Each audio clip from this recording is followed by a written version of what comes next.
Black Lagoon was a really good anime that I wish I watched a lot sooner. I decided to finally give it a go because my boss said it was his favorite anime, so I was like, okay, I'll give it a try and see what it's all about. So here we are. I watched it and it was awesome. So I will tell you all the reasons why it was so awesome in this video. So lock in and enjoy as we go over the classic anime Black Lagoon.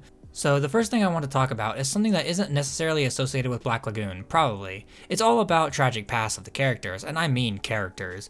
All the characters have tragic backstories, and I mean, it makes sense. You don't get into the world that they're in without having some kind of past to talk about, and we see that on full display. Although I really like that we don't really talk about it. We kind of briefly learn small things about the characters, but we don't really go into full backstories, and that works here. None of the characters are trying to relive their past, so they don't really want to talk about it. It would just take away from the story and it wouldn't really flow very well, so we don't dwell on it for this long. Black Lagoon handled this so well, and that is why it is one of my favorite aspects of this anime. So with the tragic past of the characters comes trauma. We don't see it take effect all that much, but we do see it in very subtle ways. Black Lagoon is really good at handling these things with the characters. I'll get more into depth with that when I talk about the characters, but right now I will just say that we see how trauma affects all the characters in different ways. Some of them are aggressive, others are more passive, all of them drink and smoke, which is fair given their lives. Honestly, it's a miracle that some of them are as well adjusted as they are for criminals. All of these things make the characters feel way more realistic and likable, which is awesome. I honestly love how there is no judgment from anyone in the story because they are all going through it, so people don't really care about what others are going through, which is also great for the characters, but again, I'll go more in depth with that when I talk about the characters. Found family is a big part of Black Lagoon. The Lagoon Company are all quite close with each other.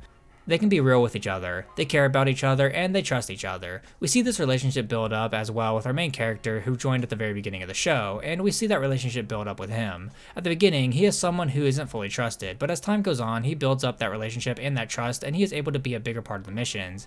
He especially builds up that trust with Revi, who ends up working with him a lot.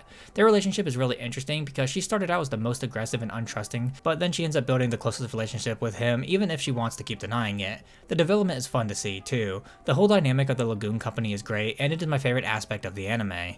Black Lagoon does a great job at showing how money rules the world. People will do just about anything for the right price, and we see that time and time again in this show. We see big amounts of money being thrown around for jobs that you would never catch me ever doing, but hey, it makes for great entertainment, so there's that. Honestly, it's kind of impressive how much money gets thrown around like it's nothing, but I guess it makes sense in the criminal underworld to have that much money moving around all the time. Money is the root of all evil, and it is also the only thing that keeps people going. Black Lagoon is a really badass show. There are so many cool fights that happen all the time, plus the action is really well animated. We get to see a bunch of really cool weapons and maneuvers that really just show how highly trained criminals can really do. This anime does a really phenomenal job at showing off awesome and badass characters.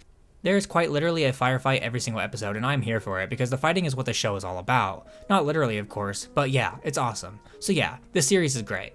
The character writing in Black Lagoon is awesome. I quite literally love all of the characters. There are some really great characters in this anime, but let's start with the main character of the show, Rock. His development is really interesting. At the beginning of the story, he is just an ordinary businessman, but as time goes on, just like with everyone in the city, he gets corrupted. Not that he turns into this evil person, but that innocence is gone. He's more calculating and cold than he was at the beginning, and that makes him really awesome. Next up is Revi. She is also a great character. Her backstory is actually so sad, and it completely explains her personality perfectly. I think pretty much anyone who went through what she did would have turned out the same way. Honestly, it's a miracle she's not worse. I'm not going to spoil what we learn, as the big reveal actually comes at the very last episode of the anime. The rest is just conjecture based off the things that she says throughout the run of the anime. Revi is super badass though, which makes her cool. She is also this rough and tough lady who doesn't need no man, and again, that comes from her past. However, even if she doesn't want to admit it, she does start to open up to Rock, which is cool. Okay, the next character is Dutch. He is the captain of the Lagoon Company. He is the wise, level-headed leader of the group. He is actually a really good leader. He sometimes struggles to keep his cool, but when things get tough, you can always rely on him. He is also one of the most badass black guys in anime, and I will die on that hill. Benny is the nerdy guy of the group. If you need some hacking done, he is the guy to go to. He doesn't really do any fighting throughout the series, and honestly, I don't blame him. I would also hold up in my room during all of that. He can give some pretty awesome advice though. He is also a rare breed. He doesn't seem to be as corrupted by the underworld as some of the others, which makes him really interesting. He's also Jewish, which is an automatic plus in my book. The sidecast is incredible in Black Lagoon. There are so many awesome characters. Honestly, it can be tough to name them all, so I'm just going to name a few that I really like. We have Roberta, the badass maid. Balalaika is also a really cool character. She appears quite often, more so than most of the other side characters. Chang and Shenhua are really cool. Ada is also a really cool character, especially so as more things gets revealed about her later on, and there are still so many more characters that are cool to see in the story. Black Lagoon is an amazing anime that I had a really fun time watching. There's so much to enjoy about it, so I would definitely recommend it because it was still awesome even 20 years later. So that was the video. If you liked it, be sure to leave a like on the video and subscribe to the channel. It helps out a ton, and if you do decide to join the community, then I guess I'll see you next week with another video. Bye!